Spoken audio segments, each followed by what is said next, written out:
আমস্টারডামে Hanukkah উদযাপন ও ফিলিস্তিন সংহতি সমাবেশ।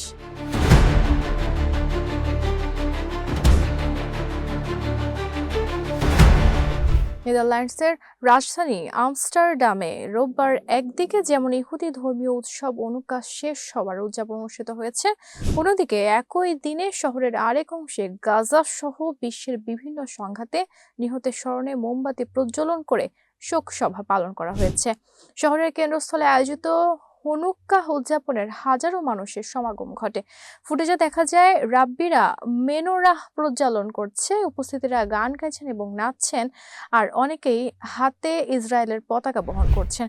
এই আয়োজনে একাধিক রাজনীতিবিদ ও সংসদ সদস্য উপস্থিত ছিলেন, যা চলমান উত্তেজনাপূর্ণ পরিস্থিতির মধ্যে অনুষ্ঠানটির রাজনৈতিক গুরুত্বকে আরও স্পষ্ট করে তোলে। অনুষ্ঠানে অংশ নেওয়া ফারুক গদার্স, যিনি ইরান বংশোদ্ভূত, বলেন এই আয়োজনের উদ্দেশ্য ছিল ঐক্যের বার্তা দেওয়া।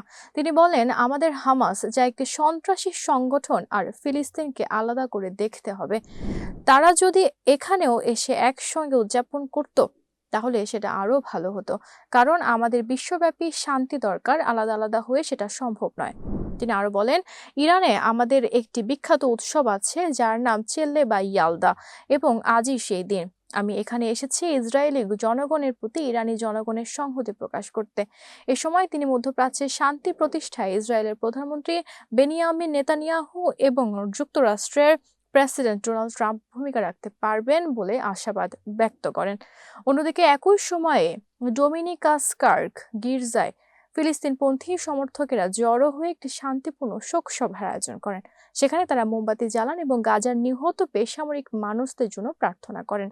শোক সভাটির আয়োজক বলেন, আজ আমরা আমস্টারডামের ডোমিনিকাস চার্চে প্রার্থনার আয়োজন করেছি ফিলিস্তিন, কঙ্গো, সুদান, মিয়ানমার, আজারবাইজান সহ বিশ্বের বিভিন্ন জায়গায় যুদ্ধ ও গণহত্যার শিকার মানুষদের জন্য। আমাদের অবশ্যই হানুক্কাহ নামের একটি ইহুদি ধর্মীয় উৎসব এবং অন্যদিকে ইসরায়েল রাষ্ট্র কি করছে, এ দুয়ের মধ্যে পার্থক্য স্পষ্টভাবে বুঝতে হবে। তিনি আরো বলেন, এই মানুষগুলোর পাশে দাঁড়ানো এবং আমাদের শোক একসঙ্গে বহন করা খুবই গুরুত্বপূর্ণ। এ প্রেক্ষাপটে উল্লেখযোগ্য যে শুক্রবার সন্ধ্যায় পূর্ব গাজা সিটির আত্তুফাহ এলাকায় বাস্তুচ্যুত পরিবারদের আশ্রয় দেওয়া একটি স্কুল ও কারিগরি প্রশিক্ষণ কেন্দ্রে কথিত ইসরায়েলি হামলার কমপক্ষে 6 জন নিহত এবং ডজন খানেক মানুষ আহত হন, এমনটাই জানিয়েছেন ফিলিস্তিনি গণমাধ্যম। 2023 সালের 7 অক্টোবর থেকে গাজা উপত্যকায় ইসরায়েল সামরিক অভিযান চালিয়ে আসছে।